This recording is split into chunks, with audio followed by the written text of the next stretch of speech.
Hello friends, అందరు ఎలా ఉన్నారు? నేనైతే చాలా బాగున్నాను. ఈరోజు వీడియో కొంచెం స్పెషల్. అదేంటి అనేది ఈ వీడియోలో మీరే చూసేయండి.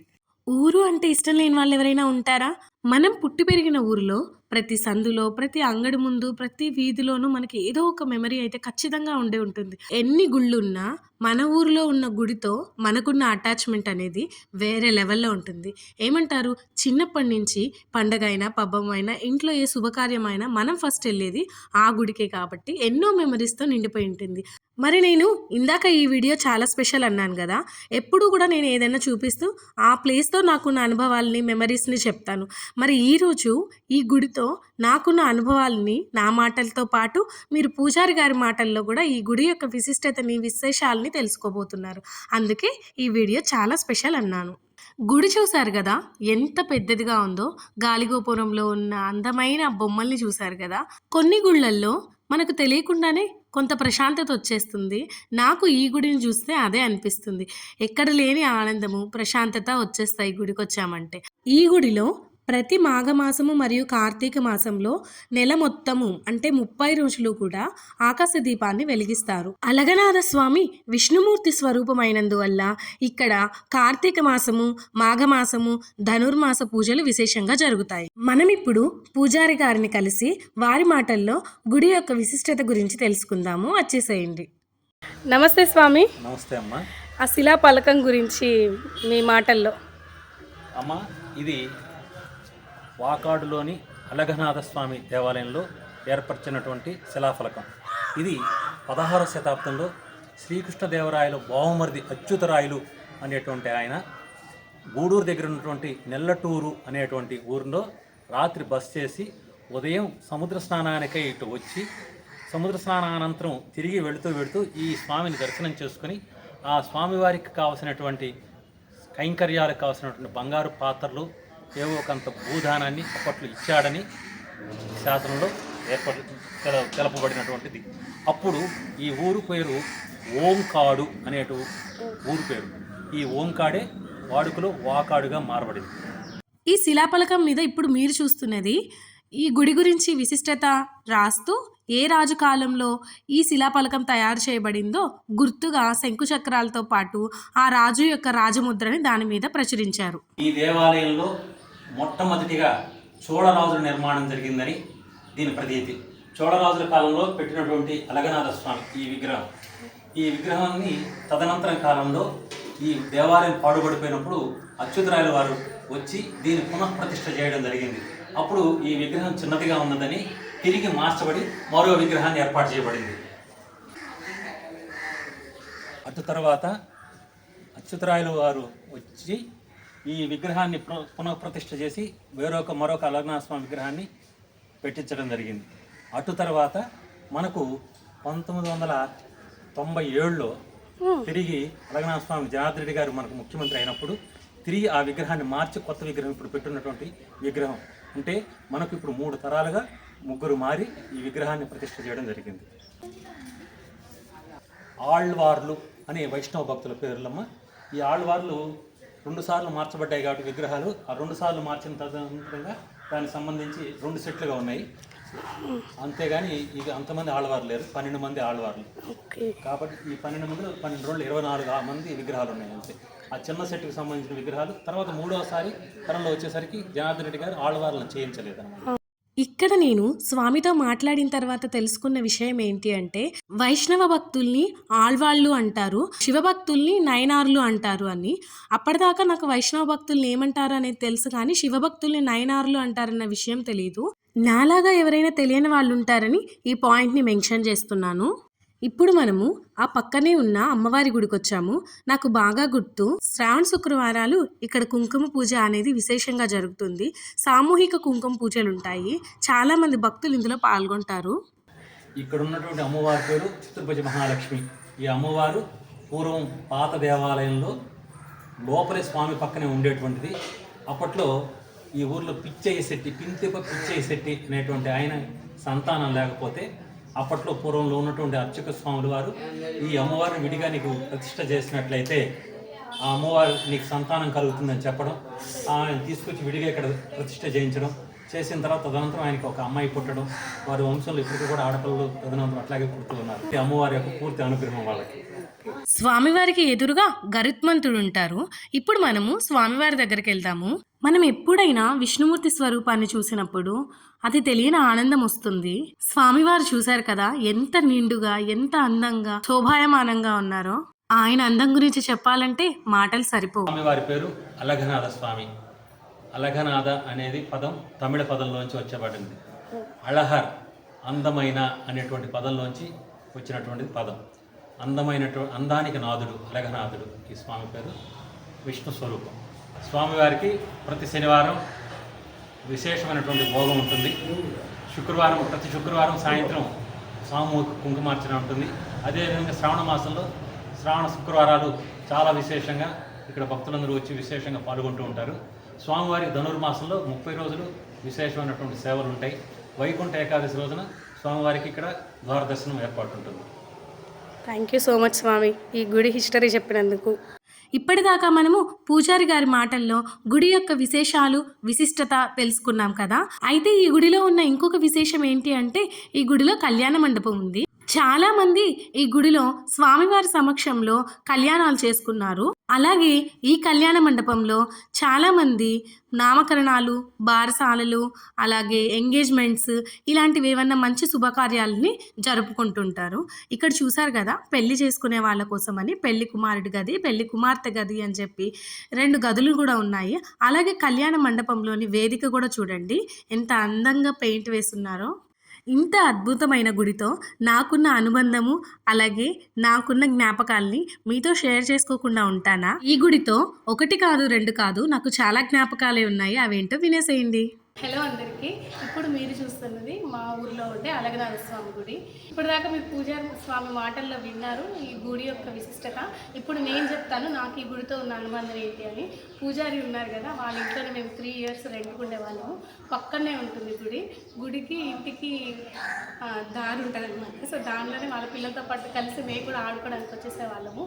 నాకు 4th, 5th, 6th ఇక్కడే జరిగాయి. సో చిన్న ఏజ్ కాబట్టి బాగా ఆడేవాళ్ళం. మధ్యాహ్నం అయితే గుళ్ళోకి వచ్చేది, ఆడేది. అలాగే ఆ మెచ్యూర్ ఫంక్షన్ కూడా ఈ గుళ్ళోనే జరిగింది. అది కూడా పూజారి ఆంటీ అంకుల్ వాళ్ళ చేతుల మీదుగానే జరిగింది అనమాట. సో ఆ పెద్ద కొడుకుది బారసాలు కూడా ఇక్కడ జరిగింది, అంటే నామకరణము ఇదే మండపంలో జరిగింది కాబట్టి మాకు చాలా మెమరీస్ ఉన్నాయి. ఇంకా మా అక్క వాళ్ళ పిల్లల ఫంక్షన్స్ కూడా ఇక్కడ జరిగాయి. చాలామంది పెళ్ళిళ్ళు జరుగుతుంటాయి కళ్యాణ మండపంలో. సో ఈ గుడి మాకు చాలా చాలా స్పెషల్, చాలా మెమరీస్ ఉన్నాయి. అక్కడ ఆంటీ ఉన్నారు, ఒకసారి కలుద్దాం రండి. సో చెప్పాను కదా, ఆంటీ పూజారి అంకుల్ వాళ్ళ వైఫ్. సో ఫ్యామిలీ ఫ్రెండ్స్ లాగా అనమాట. వాళ్ళ ఇంట్లోనే చిన్నప్పుడు ఉన్నాం కాబట్టి ఈ ఆంటీకి ఏంటంటే 2 అబ్బాయిలే. సో నేను వాళ్ళ ఇంట్లో అమ్మాయిలాగా పెరిగాను. అండ్ ఆంటీనే ఫాలో అయ్యి నేను కూడా 2 అబ్బాయిలు కన్నాను అనమాట. సో నేను చెప్పాను కదా, ఆ కళ్యాణ మండపంలోనే నా మెచ్యూర్ ఫంక్షన్ జరిగింది అని. అప్పుడు మెచ్యూర్ ఫంక్షన్కి మాకు బ్యూటీషియన్స్ లేకపోతే ఇప్పట్లో లాగా వేషాలు వేసుకునేటప్పుడు ఎక్విప్మెంట్ ఏమీ లేవన్నమాట. అన్నీ తెలియదు కూడాను. అన్నీ ఆంటీయే చేశారు. ఆంటీ పుట్టి పెరిగిందంతా హైదరాబాదు, బట్ ఈ సిటీకి వచ్చారనమాట అంకుల్ కోసం ఎత్తుక్కుంటూ. సో ఇప్పుడు ఆంటీ చెప్తారు మా మెచ్యూర్ ఫంక్షన్ అప్పుడు మెమరీస్ అన్ని. చెప్పండి ఆంటీ, మీరే బ్యూటీషియన్ అప్పుడు. ఏదో చిన్నపిల్ల కాబట్టి తెలిసింది చేసాము. అప్పుడు మాస్ అని పిక్చర్ వచ్చింది, దాన్ని బట్టి మగవాళ్ళ వేషం కూడా పంచి కట్టి షర్ట్ వేసి. మీ పిల్లలు ఒక 6-7 మంది ఉండేవాళ్ళు. నేను వనజ ఆంటీ వాళ్ళ పిల్లలు ఒక 4 ఉండేవాళ్ళు. అందరం కలిసి ఇక్కడ ఆడేవాళ్ళం కదా, అది చెప్పండి ఏదైనా గుర్తుంటే. ఒకే సైకిల్ మీద 8 మంది ఆడుకునేవాళ్ళు. ఈ గుడి పెద్దది కాంపౌండ్ కాబట్టి బయట పిల్లలు ఎక్కువ బయట వాళ్ళు ఎవరు రారు. మన కాంపౌండ్లో పిల్లలు వాళ్ళ ఇష్టారాజ్యంగా గుళ్ళు ఎక్కేది, దిగేది, చెట్లు ఎక్కేది, దిగేది, అట్లా ఎంజాయ్ చేస్తారు. అప్పట్లో ఫోన్లు ఇట్లాంటివి లేవు కాబట్టి అలాంటి ఆటలు ఆడి బాగుండేది. ఇప్పుడు పిల్లలు ఫోన్లో చూసుకుంటున్నారు, ఆటలే తెలియదు. ఇట్లా ఫోన్లు లేక ఆటలు ఆడినందువల్ల ఇప్పటికీ వీళ్ళతో బాండింగ్, వీళ్ళ పిల్లలతో బాండింగ్ అలానే ఉంది. ఆంటీ వాళ్ళ చిన్న కొడుకు ఎన్ని మంత్స్ అంటే 5 months ఉన్నప్పుడేమో మేము ఇంట్లో చేరాము. సో వాడైతే నా చేతుల్లోనే పెరిగేశాడు. So much aunty, bye. So మొత్తానికి ఇదన్నమాట మా ఊరిలో ఉన్న అలగనాథ స్వామి గుడి. ఇప్పుడు మనము ఇంకొక గుడికి వెళ్దాము, వచ్చేసేయండి. పల్లెటూరు చాలా అందంగా ఉంటుంది అని అందరూ చెప్తుంటే చిన్న వయసులో అర్థమయ్యేది కాదు. ఇప్పుడు సిటీ లైఫ్‌ని చూసి మళ్ళీ పల్లెటూరుకొచ్చి ఇన్ని చెట్లు, ఇంత ప్రశాంతమైన వాతావరణము చూస్తుంటే అప్పుడు అర్థమైంది పల్లెటూరు ఎందుకు అంత అందంగా ఉంటుంది, ఎందుకు అందరూ దాని గురించి అంత అద్భుతంగా చెప్తారు అని. కనుచూపు మేర వరకు చెట్లే కనిపిస్తాయి. ఊర్లోకెళ్ళామంటే అందరూ మనవాళ్ళే ఉంటారు, పలకరించే వాళ్ళే ఉంటారు. ప్రతి ఒక్కరం కోరుకునేది ఇలాంటి లైఫే కదా! ఇప్పుడు మనము బాబా గుడికెళ్దాము వచ్చేసేయండి.